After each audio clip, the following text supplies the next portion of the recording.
Hello dear student. मैं मोनिका श्रीवास्तव अपनी YouTube channel गृह विज्ञान की पाठशाला में आप सभी का स्वागत करती हूँ। तो आज का जो हमारा टॉपिक है वो है क्वालिटी ऑफ मैनेजर। यहाँ पर मैनेजर से मतलब क्या है?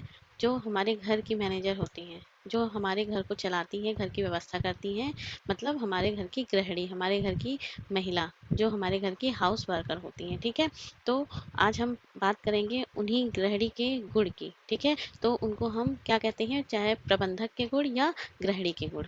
ठीक है, तो आइए जानते हैं कि हमारे घर में जो हमारी देखभाल करती हैं, घर की व्यवस्था करती हैं, ठीक है, घर को चलाने का जो काम करती हैं, उनके अंदर कौन कौन से गुण होने चाहिए।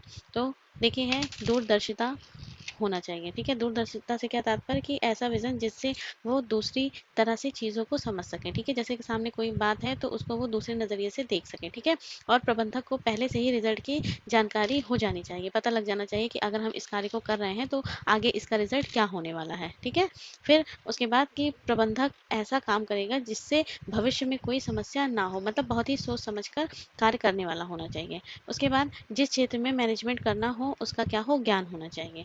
संप्रेषण का गुण होना चाहिए। संप्रेषण का गुण कैसे होना चाहिए, मतलब कम्युनिकेशन होना चाहिए कि वो अपनी बातों को दूसरे तक जो है समझाने का प्रयास कर सके। ठीक है, मतलब जो वो अपनी बात कह रहा है, ठीक है, जो भी वो कार्य अपना करवाना चाह रही है महिला गृहिणी, तो उसके कार्य को समझने का जो सामने वाला व्यक्ति है वो प्रयास करे, आसानी से वो समझ जाए। ठीक, फिर है, अगर अपनी बातों को लोगों तक नहीं समझा सकते, तब जो है वहाँ पर क्या होगा, संप्रेषण संभव नहीं होगा।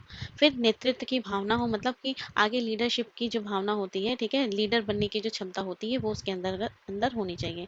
फिर है, निर्णय लेने की क्षमता होनी चाहिए। फिर है, विकल्पों का ज्ञान होना चाहिए। फिर व्यक्तित्व जो है क्या हो, प्रभावी होना चाहिए, मतलब बिल्कुल अट्रैक्टिव होना चाहिए कि लोग उसकी बातों को क्या करें, समझ सकें। ठीक है, और क्या है, रूढ़िवादिता का गुण होना चाहिए। पक्षपात रहित होना चाहिए। मितव्ययता का गुण होना चाहिए। मितव्ययता का गुण से क्या तात्पर्य है कि कम पैसे में ज़्यादा चीज़ें लेना। ठीक, फिर पूर्वाग्रह, किसी के प्रति अनुमान लगाना। अगर हमारे सामने कोई व्यक्ति आ गया तो वो व्यक्ति कैसा है उसके बारे में हमें पता चल जाना। फिर संसाधनों का उचित प्रयोग करना, मतलब हमारे जो सबसे मूल्यवान संसाधन है वो क्या है, समय, शक्ति और धन। ठीक है, तो उसका सही तरीके से उपयोग करना।